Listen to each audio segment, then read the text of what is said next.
this is an iHeart podcast. Guaranteed human.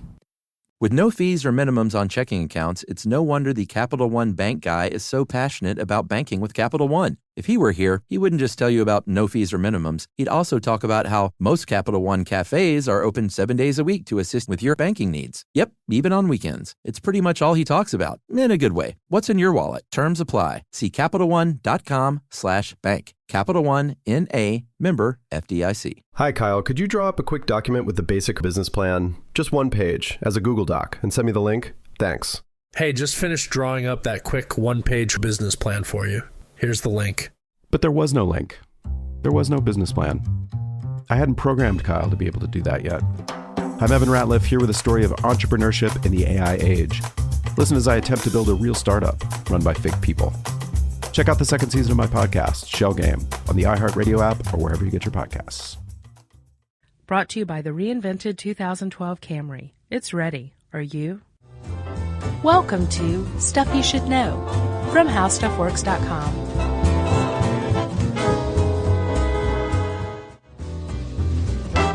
Hey, and welcome to the podcast. I'm Josh Clark. There's Charles W. Chuck Bryant. Yes, indeed. I'm here. I did not skip bail. No, you didn't, Chuck. No. And if you had, something would have happened to you. You're right. Yeah, maybe a bounty hunter would have come after you. Part 2, Josh. Our first ever, well, not true, but this is a 2-part suite. Yeah, it's definitely not our first ever. Thank you, Steve, Reader Steve, who sent in the suggestion. Yeah, and again, it was an NPR 3-part series on bail in the United States that kind of kicked this thing off. It's, like I said, it's worth reading. Go to npr.org. And you can check it out. I think you'd probably just type bail in their handy search bar. Ah. Yeah? Uh-huh. But, yeah, we asked the question at the end of the last podcast that came out on Tuesday. Here it is Thursday. The question was, what happens when you skip bail? Right. And as we just established, you get a bounty hunter sicked on your ass.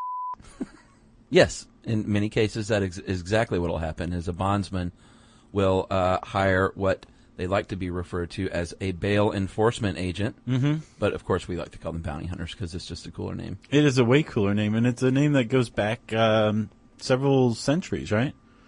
At least one or two. Well, sure. Are you talking about the Old West? Yeah. Yeah, when the whole thing started was when, I believe in 1873, a Supreme Court case, Kramer versus Kramer. No? Taylor versus Tainter. Taylor versus Tainter. This case gave bounty hunters authority to act as agents for bail bondsmen, and then starting then, and even if it wasn't a bail bondsman, there would be the wanted poster in the Old West, like bring him back dead or alive. Of course, that's just a bounty on someone's head. Right. Because you bring them back dead, that's not going to do much good in court. Dead is easier transporting. Yeah, but that's the way it started, and I believe what was... Jesse James was worth $5,000 at his peak. Yeah, did you go onto the currency converter? I did. Nearly $100,000. Wow. Yeah. I would have thought more. Yeah, but the bail was different then. Now he would probably be like $10 million. Oh, sure. Actually, he's worth about $100 million in adrena-dollars. Yeah. Yeah, we're basing that on an article by Stephanie Watson, who talked to a very legendary bounty hunter by the name of Bob Burton, right? Yeah, you saw the picture of him, right? I did, and he looks like a total bad dude. Yeah, carrying the shotgun and the cowboy hat. He has awesome quotes, and I just wish we had Sam Elliott in the studio to read them. That'd be pretty cool. That'd be awesome. Yeah, Bob Burton in, I believe, 2007? Yes. 2007 made 20,000 arrests. Yeah, he and his agents. Yeah. And he's personally made many, many thousand over the last 25 years that he's been in business. Yeah, he's director of the National Enforcement Agency. Yeah. And I guess that's just the name of his company, right? Yeah, so we'll be leaning on him a little bit for some pointers about bounty hunting, right? Yeah, can we go ahead and issue the first quote? Yeah. God, I wish we had Sam Elliott. As bounty hunters, we're driving around bad neighborhoods, talking to stupid people, drinking cold coffee, and looking for bad guys. And they talk about the glory of it all. For every buck we make arresting someone, we make 1,000 in adrena-dollars. Right. So he's talking about just the rush of it all. Sure. You run up on a bad guy, and you've got your gun in his mouth, and you're saying, like, try something. And right. You're pumping. Fight or flight, baby. Yeah. That's awesome. Yeah. So Jesse James would be worth about $100 million in adrena, or 10% of that. is what the bounty hunter would earn, right? Sure. Is the cat out of the bag? I'm not supposed to announce? No, that's good. Yes. Yeah, they usually get, I think, 10 to 20%. Of the total amount of bail, right? Yeah. So they will get this from the bail bondsman. So the bail bondsman obviously doesn't have to pay or not pay the huge amount. Well, yeah, let's recap real quick. Okay. When you go to jail, if you contract the services of a bail bondsman, Yes. you pay them a 10% premium, and the bail bondsman tells the court, I got this guy. Yes. Technically, this person's in my custody, and I will see to it that he or she makes it to the court appearance, right? And in the meantime, you're out free. And if you skip, then that means supposedly that the bail bondsman is on the hook for you. Right. To pay your entire bail. So Right. You gave the bail bondsman a 10% premium, say it was $5,000. They're on the hook to pay the $50,000, right? Indeed. If they are in a county or a state where they're not, where they don't have the local court system and the local commissioners in their back pocket, then they might actually have to pay that bail. Right. And so they send a bounty hunter after you. Right. Okay, so the bounty hunter works for the bail bondsman. Rarely are they one and the same. Yeah. Two different professions. Chuck, you said back in the Wild West that there used to be wanted posters that say dead or alive, right? Yeah. It's pretty infrequent these days. A dead thing? Yeah, the dead part. Yeah, because you want to obviously collect your money, and you cannot, as a bounty hunter, bring in a dead suspect because that does no one any good. You don't get any payment, and you cannot even do the old rough them up. No, because you can bring a roughed up fugitive to the jail all day long, and they're going to say, we're not taking them because the fugitive could say, oh, actually, it was the county that did this to me because they have deeper pockets than the bail or the bounty hunter who did, right? So, the idea is to bring them in as gently as possible without excessive force, and I think they said only 3 to 4% of the suspects even put up a fight, and usually that's just, I'll try to run or I'll squirm around. Yeah. It's not truly like some big violent confrontation. That was Bob Burton's estimate. Okay. Yeah, but I imagine that's probably pretty exemplary of the rest of the field, right? Yeah, and he also, Bob pointed out that an experienced bounty hunter can make 50 to 80 and probably up to $100,000 a year, provided they don't have like a TV show or a book deal. Right. Which we'll get to in a moment as well. We said in the last podcast that when you sign a bail bond contract, you are signing a document that is unlike any other you're going to ever sign for the rest of your life. Yeah, I didn't know that. You are waiving some serious constitutional rights. Uh-huh. For one, you are giving the bounty hunter more jurisdiction over capturing you than any police agency. Yeah, you're basically giving them permission to come after you and use almost any kind of means necessary to come and get you. Right. You're waiving any right to extradition within the United States. And you're also saying that, you know what, you don't have to read me my Miranda rights. Yeah. And if you know where I live, you can come into my house to try to arrest me. Yeah, as long as you're sure that it's my house. Let's talk about that. This is amazing that bounty hunters actually have way more leeway than cops do. Mm-hmm. They don't have to have warrants. Right. They can just bust into your house. Yep. They can go through your mail, go through your trash. Obviously, they can tip off, go behind the scenes, and do some more unscrupulous things. Mm-hmm. As long as no one knows about it, then it's all well and good. Yeah, Burton mentioned that he'll tip anywhere from $50 to $300 for like a motel clerk or a bartender or a bouncer to give him a call if you show up. And what do they need to do this, Josh? Very, very little. Not very much. No, it depends. It depends on the state. And in Kentucky, Illinois, and Oregon, you're not going to find any bounty hunters. You're not going to find any bail bonding companies either. But like we said, that you waive your right to extradition or right against extradition within the United States. So these states are aware that people do come to their states to flee as fugitives. Because no bounty hunters are there. Right. Uh-huh. And a bounty hunter is going to come into their state after them. Now, say like Kentucky, you can make an arrest as a bounty hunter in Kentucky, but you have to go to their court system first and say, I need a warrant. Yeah, this is actually a pretty, I think it would be the ultimate deal for the bounty hunter is if you're suspect goes to Kentucky, because basically you get a court order, and then the judge will have a police officer do the dirty work. That's Illinois. And arrest the person, and then you can have them remanded to your custody. Right. So you get the award. Right. So you don't even have to capture them. No, you don't. But I imagine it's probably if you're a bounty hunter, you probably hate working with the cops. You think? Because it slows things down. It's Sure. bureaucratic, and you're not used to playing by the same rules that they are. Yeah, true. So I imagine it probably is a fly in the ointment when you have to go get somebody in Illinois or something like that. True. Can they do anything, Josh? They want to. Are they completely above the law? No, definitely not. There's one sterling example of what you can't do is cross international lines in pursuit of a fugitive. That's bad news. One place you don't want to go is Mexico. Yes, that is Dog, the alleged racist bounty hunter, who has a TV show on A&E. Yeah. And I call him that because he was famously spouted a bunch of nasty racist things. Did you hear that recording? Yeah, he seems like a big jerk, to be honest. Allegedly. But, he actually caught a very famous criminal in Mexico.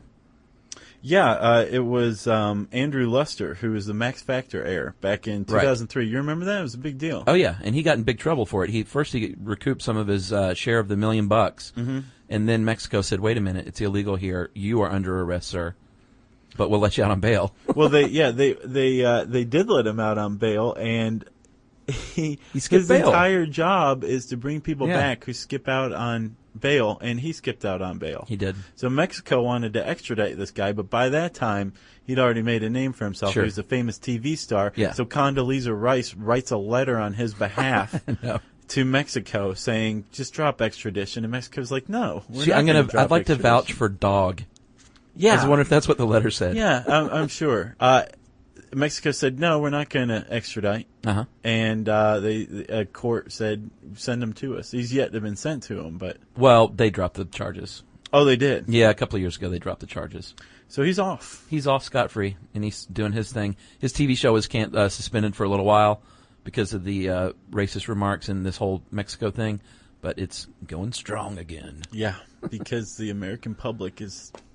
They'll forgive you if you will bust down doors on TV for them. Yeah, who wrote this, actually? This is Stephanie Watson. Stephanie Watson wrote about Dog the Bounty Hunter, his mulleted militia. I thought that was really good. Yeah. The other thing, Josh, I thought was interesting that they cannot do, and this seems like a pretty big loophole, is they cannot enter the home of a friend or family member to catch you. No. So it seems like you should just hide out with a friend or family member. No, it's becoming quite clear that if you or I ever jump bond, right? Sure. We should go stay at the house of a friend or family member in Kentucky. Okay, yeah. I actually do know people in Kentucky. Okay, I need their address. I could go stay with Stacey Horn's parents. They'd be that glad was to have smart, me. Chuck. But they can't come and get me. Who cares? They can sit outside the house, and the moment you come out, buddy. I'd be a shut-in. Okay. Chuck's got it all worked out. I do. All right, Chuck. But yeah, they just about everything else they can do. Sure. Can't rough you up.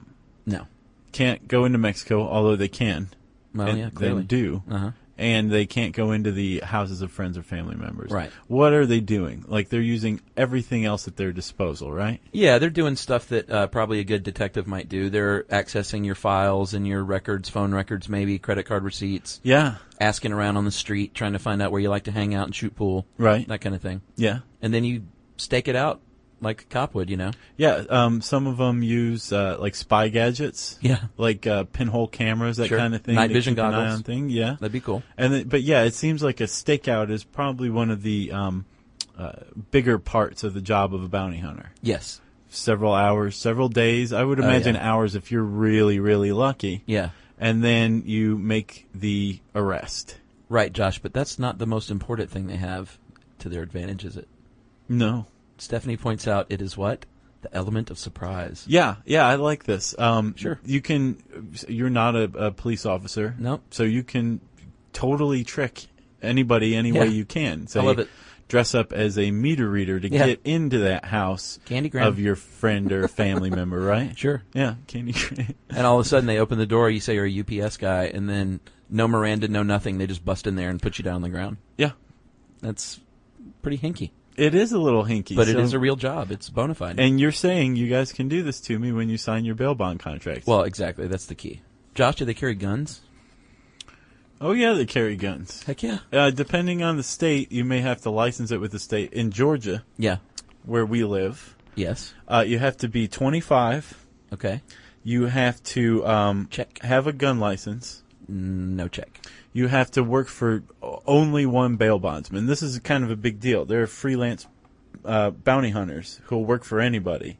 Non-Bushido code bounty hunters. Right. Okay. And a lot of states say, no, you can't do that. Yeah. You can be a bounty hunter, but you have to work for an express bail bondsman, and they have to have you on their books, and it can only be him, and if you show up in someone else's books, you're in huge trouble. Right. So you're still a freelancer. Technically, you're not on their staff. In some You're cases, an independent yes. contractor, but you exclusively work with that person. Right. I think it can go either way. Legally speaking, I don't know practically speaking, but legally speaking, you could either be on their staff or you could be an independent contractor. But once you're contracted with one bail bondsman or bail bonding company, that's it. Gotcha. You know? Okay. But there are states that allow freelancers. Which ones are those? Do you know? I think it's more... Most states allow it rather than fewer states. Gotcha. I know Florida, North Carolina, and South Carolina have rules about freelancing. Well, that's all we care about because we're likely to get arrested here in the Southeast. Sure. Okay. But not by a freelancer. I got another quote from Mr. Burton. Josh, you ready? Let's hear it. It's very difficult for a wife to say to her husband when he's walking out the door at midnight with a shotgun, "Have a nice day at the office." Yeah. So he said the worry factor, it's still, even though it's usually nonviolent, it's, you're going out on your own without the protection of a police officer as well. Right. So that's a little scary. And there was one other trick that that Burton points out, and it's called finding out the Judas. Yeah.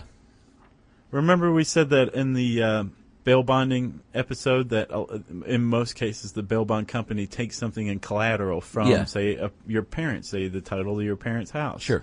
Let's say you skip bail anyway. Your parents are probably going to be fairly pissed at you for doing that.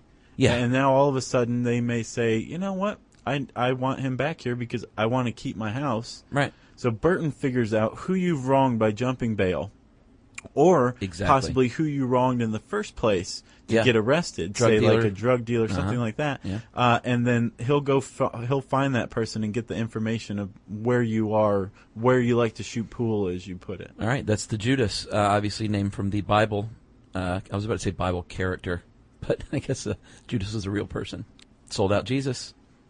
That's probably not a real popular name, baby name. What do you think? I don't. Judas and Adolf are right up right, there. Yeah. And Lucifer. And Chuck, lastly, how do you get to be a bounty hunter? Believe it or not, dude, there are schools who are starting to have programs in bounty hunters and degrees. I'm not sure what schools. Oh, I can guess. But they're out there. Sure. And is it like evening and weekend schools, that kind of thing? Probably. Or maybe online schools? Which, I have to say, are gaining more and more accreditation and credibility. Yeah? Yeah. Before we leave, though, I wanted to point out one of the cool little tricks I saw is they'll rig certain things ahead of time to make it harder for you to escape. Like if they know they're going to go to your house, they'll go to your car first and like jam something in the keyhole. Like paper. Yeah, so if they get away out the back door, all of a sudden they're at their car fumbling with their keys, and you walk up with your taser and put them down on the ground. Or you just run and put your gun in their mouth. Yeah, you can do that too. And you can be a female. We keep saying him a lot. Yeah, he pointed out that, it's a judgment call in the use of force. He said if you're coming up to a 25-year-old girl who was wanted for kiting checks, he's going to say, look, just come with us. Sure. We don't want to handcuff you. That's probably how it usually goes down. Sure. Not like in the movies. You ever seen a good bounty hunter movie? Dead Man. Yeah, Dead Man's a good one. We talked about that. What about my favorite, Josh, was besides Midnight Run on the comedy end, was The Hunter, Steve McQueen's final picture. I never saw that. It's a good one. I don't know that I've ever seen a Steve McQueen movie. What? Yeah. You never seen Bullet? No. You never seen The Great Escape? I think I have seen most of The Great Escape. Isn't Dustin Hoffman in there with some really thick Coke bottle glasses? No, that's Papillon. Okay, well then I've seen Papillon. Steve McQueen was in that, though. Okay, so I have seen a Steve McQueen movie then. Wow. Yeah, check out The Hunter. It's his last movie in 1980. I always confuse The Great Escape with Hogan's Heroes. Similar. Yeah. Is that it? That is it, Chuck. Are we done bounty hunting? We are. That was our 2-part suite. Again, check out the NPR expose, I guess you could call it, on bail bonding in the United States. It's pretty eye-opening. You're always going to want to keep at least $150 in your sock, just in case, you know? Sure. And you can also find out more about bail and bounty hunting by typing those words into the search bar at howstuffworks.com, which leads us, of course, Chuck, to listener mail. Not yet, sir. Oh, yeah? No. First, we are going to issue what I believe is our first ever official apology.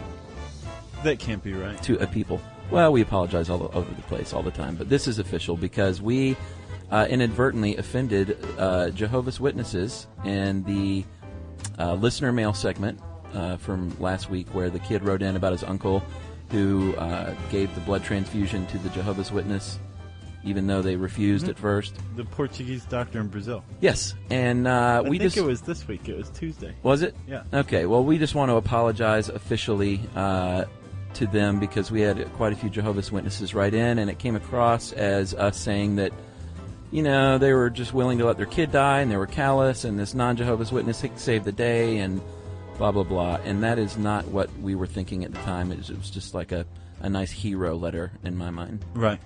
So, sorry, guys. We didn't know we had so many of you out there listening to us. And you also, they also pointed out bloodless surgery would be a good topic, and it's a very viable thing, so we're going to look into that, too. Okay. So... You feel better? I do. Okay. So, I guess that's it, right? Right, and now it's time for listener mail. Yes, Josh. This is from, I'm going to call this Canadian email. And we will say that this is from James K. in Calgary, Alberta, which is in Canada. Yes, it is. We've been chided for saying Calgary, Canada. That's like saying Atlanta United States. Yeah. So that's in Alberta. And he is a big devoted listener and basically has mainlined them since the end of September, like so many people do. Yeah. They'll discover the podcast and listen to like 150 of them, and then they hate us. And not the case with James. He says, I've listened to every podcast you have to offer, and there are no more left. No more! I'm a drowning man, awash in a sea of confusion and lethargy. I must now live day to day knowing that you cannot be there beside me. I've worked my addiction up to the point of frenzy and then gone cold turkey in an instant, and it hurts. It hurts more than you'll ever know. So please, please give me more. The habit might be destructive. It might be pulling me down, away from everything I formerly held dear, and into the pit of some cesspool of intellectual fervor. But I don't care. I want my fix. I need it. And you're the only ones that can hook me up. Yours forever, James. Wow. You should get James to send us some money. And he actually pointed out a few stats. 183 podcasts, and there's a few more since he wrote in. Yeah. 3,234 minutes of information and entertainment. I don't know about either of those. And the first podcast with me, does gum really stay in your stomach for 7 years? Yeah. Remember those days when we recorded in a tin can? Yep, 5 minutes in a tin can. And episodes without me, he says 19. I didn't know there were that many without me. But yeah, we should probably re-record those 19. Or just erase them. No, there were some good topics in there, Chuckers. Erase. Okay, if you have any ideas for podcast topics so we can create new podcasts for James and all the other SYSK junkies out there, pop it in an email and bang it out to stuffpodcast@howstuffworks.com. For more on this and thousands of other topics, visit howstuffworks.com. Want more How Stuff Works? Check out our blogs on the howstuffworks.com homepage. Brought to you by the reinvented 2012 Camry. It's ready. Are you? At CVS, it matters that we're not just in your community, but that we're part of it. It matters that we're here for you when you need us, day or night. And we want everyone to feel welcomed and rewarded. It matters that CVS is here to fill your prescriptions and here to fill your craving for a tasty and, healthy snack. At CVS, we're proud to serve your community because we believe where you get your medicine matters. So visit us at cvs.com or just come by our store. We can't wait to meet you. Store hours vary by location. Hi, Kyle. Could you draw up a quick document with the basic business plan, just one page, as a Google Doc, and send me the link? Thanks. Hey, just finished drawing up that quick one-page business plan for you. Here's the link. But there was no link. There was no business plan. I hadn't programmed Kyle to be able to do that yet. I'm Evan Ratliff, here with a story of entrepreneurship in the AI age. Listen as I attempt to build a real startup run by fake people. Check out the second season of my podcast, Shell Game, on the iHeartRadio app or wherever you get your podcasts. This is an iHeart podcast. Guaranteed human.